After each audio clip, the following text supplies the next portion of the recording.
एक मोठी बातमी समोर येते। ठाण्यात महाविकास आघाडीतनं काँग्रेस बाहेर पडलेली आहे। ठाण्यात काँग्रेस आता स्वबळावर लढेल। काँग्रेसचे जिल्हाध्यक्ष विक्रांत चव्हाण यांनी ही घोषणा केलेली आहे। मनसेला सोबत घेतल्यानं काँग्रेस नाराज आहे। दिलेल्या जागा मान्य नसल्यानं काँग्रेस आता स्वबळावर लढेल।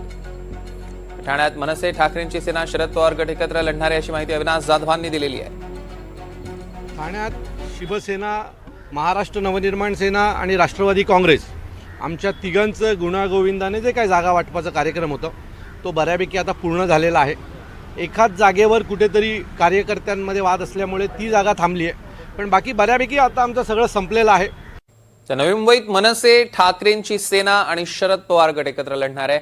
मनसे नेते गजानन काळेंनी ही माहिती दिली आहे। तर ठाकरेंची शिवसेना साधारण 60 ते 65 जागा लढेल आणि मनसे 30 ते 35 जागा लढेल अशी माहिती गजानन काळे यांनी दिलेली आहे।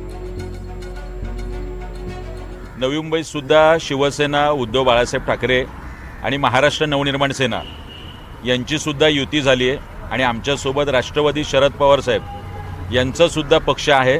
त्यामुळे प्रचंड उत्साह कार्यकर्त्यांमध्ये। एक 30 ते 40 प्रभागांवरती महाराष्ट्र नवनिर्माण सेना म्हणून आम्ही दावा ठोकलेला आहे।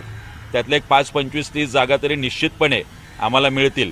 त्याचबरोबर राष्ट्रवादी शरद पवार गट आहे, त्यांनी एक 15-20 जागांवरती दावा केलेला आहे आणि उर्वरित 38 नगरसेवक असल्यामुळे एक 60-70 जागांवर शिवसेना, उद्धव बाळासाहेब ठाकरे यांचे उमेदवार निवडणूक लढवतील। त्यामुळे ह्या पद्धतीने सकारात्मकरित्या अत्यंत पोषक वातावरणात आमची चर्चा सुरू आहे।